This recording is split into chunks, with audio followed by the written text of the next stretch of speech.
DYFI brigade সমাবেশে যোগ দিতে আলিপুরদুয়ার থেকে 4000 কর্মী কলকাতা যাচ্ছেন। এদিন নিউ আলিপুরদুয়ার থেকে পদাতিক এক্সপ্রেসে কয়েক হাজার কর্মী সমর্থক কলকাতা রওনা হলেন।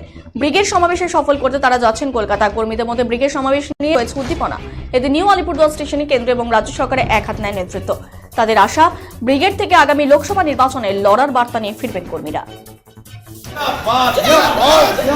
সমাবেশে আমাদের আগামীকাল যে ব্রিগেড যেটা আছে সেই ব্রিগেডে আলিপুরদুয়ার এবং সংলগ্ন এলাকা থেকে প্রায় 2000-এর উপরে ছাত্র যুবরা তারা কালকে যাচ্ছে এবং রাজ্য এবং কেন্দ্রের যে জনবিরোধী নীতি তার বিরুদ্ধে সোচ্চার করে আগামীকাল কেন্দ্রে।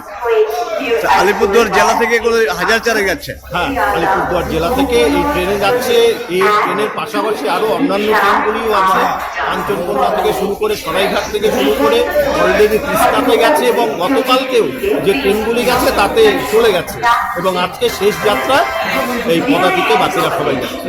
তো সামনে তো লোকসভা নির্বাচন, সেখানে ব্রিগেডে কি বার্তা নিয়ে আসবেন আপনারা? ব্রিগেডের মূল বার্তা যেটা, কেন্দ্রের যে জনবিরোধী নীতি এবং রাজ্যের যে স্বৈরাচারী সরকার, এই দুই সরকারকে সরিয়ে জনগণের সরকার গড়তে হবে।